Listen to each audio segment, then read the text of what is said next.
Hi, my name is Andrew, and I want to give you a little bit of my movie review for the rules of the game. Let me just tell you this, you better learn the rules before it's too late. To start off, this movie was directed by Jean Renoir and it was released in 1938. However, it was based off the novel The Human Beast by Emily Zola that was released in 1938.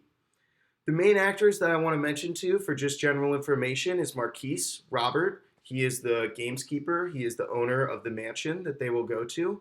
Next, I want to mention Christine, his wife. It's also important to know that she is foreign and is not necessarily used to the culture yet. Next, we have Andre Joubert, who is the aviator who has just crossed the Atlantic using a plane, solo flying, unheard of at this time. Next, we looked at Octave, who is one of the nicer guys, but is actually played by the director, which is very interesting because he clearly had a character in mind. Next is Shoemaker. He is the game warden of this mansion, and we'll look at him a lot later as he seems to get kind of the raw end of the deal. Next is Listenette, who is Christine's servant, and he also Shoemaker's wife, so the game warden's wife, but is Christine's servant. And next we have Marceo, the poacher, who poaches all the rabbits from the groundskeeper, and Shoemaker is always trying to get after him. But is he really just trying to get after him for the rabbits? Well, I'll tell you a little bit more about that later.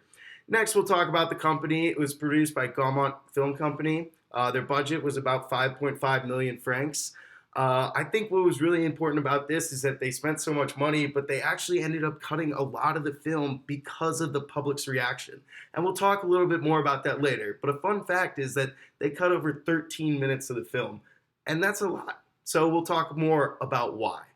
So just for a short summary, just for purposes of getting the whole context, we have Andre, the aviator, who has just arrived back from the Atlantic, where he flew solo. And this is a very big deal at that time. However, when he comes back, he expects to see Christine, which is Robert's wife, of course, but he really thought that he had fallen in love with her.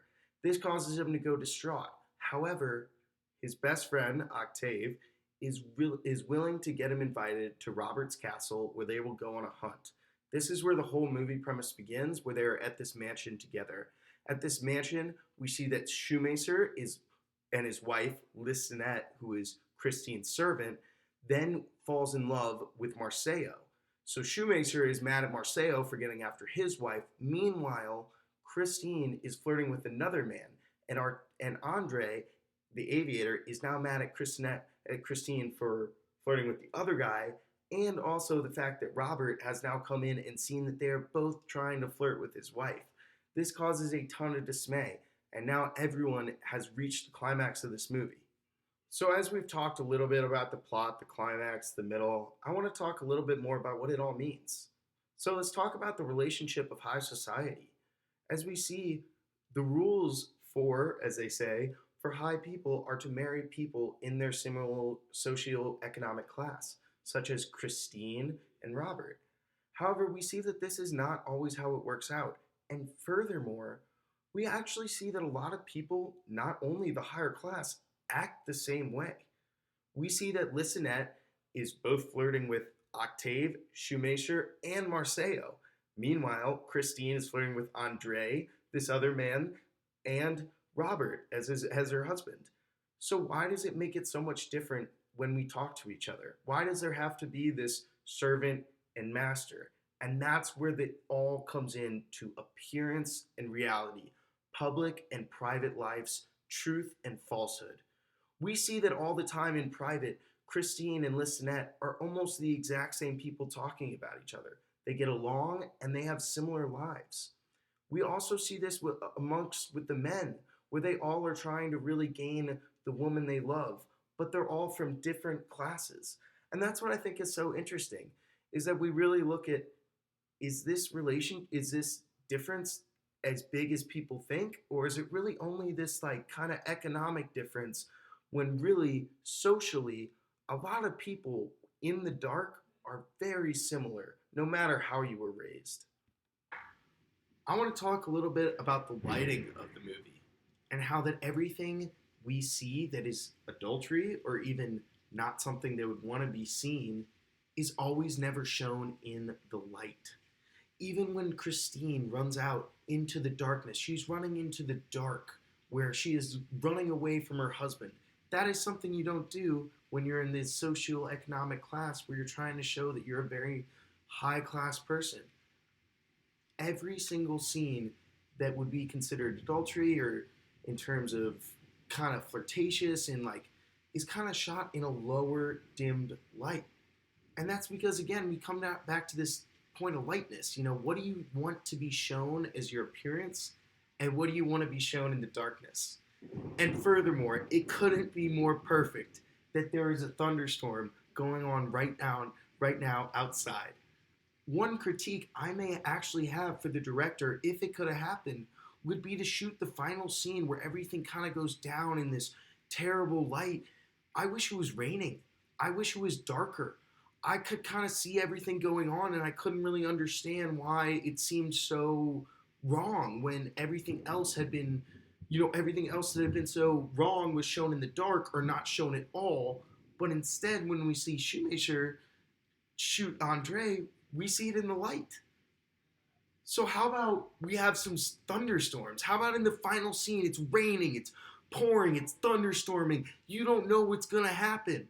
And I think that would have made it just that much cooler. And I think it would have made it almost hard to see. And for Shoemaker it would have really been an accident because of all the darkness and everything. And I really think the thunderstorm and the rain would have really brought down this is a very pessimistic view of romance. Everyone loses, really, in the end. So why not have a little bit of a darker setting? But lighting has a big deal to do with this movie. So now let's talk a little bit about my opinion. So, as we see that I don't really think there is that many differences between the people, no matter what society of class they are. As we talked about before, just because someone looks this nice in the light, as they say, as their appearance, as Christine is always looking to be this high social class person, as well as Robert, who is buying all these nice antiques and has this nice mansion and wants to be the man of the hour, it's not really that different. Really, I think that a lot of people are very similar. And I think that a lot of people have a lot of flaws in the dark. And I think that that talks a lot about, especially the lighting issue, who is going in the light and who is going in the dark. And that doesn't make it wrong or right.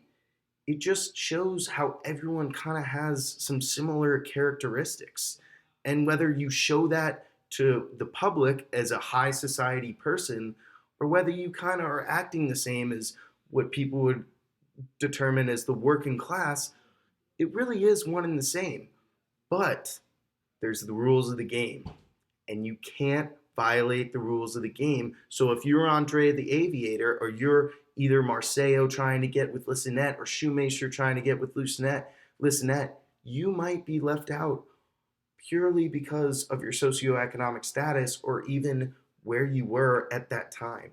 It really is tough because it does show a big example. And I think this was a big reason that it was taken so poorly by the public, is because they kind of showed that the higher class is nothing special.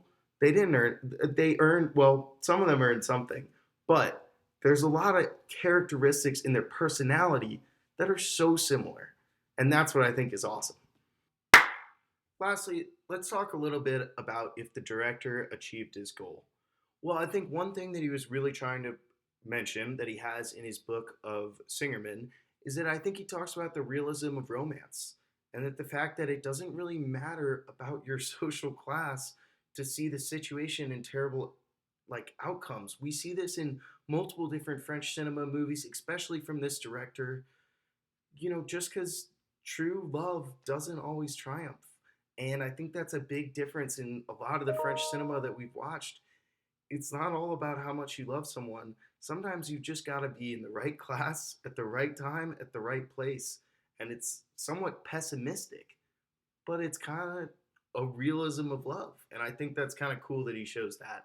Next, I would like to talk about the satirical criticism of the ruling class at that point. We're talking about the upper class, and he kind of makes them look terrible. Let's be honest. He shows all of them cheating on each other or not even being in love. He talks about how they're all looking for appearances, which they're shown in the light of the day, but really, they're kind of looking for something else. But then it also brings up the separation of class that I talked about earlier, where are we all really that different?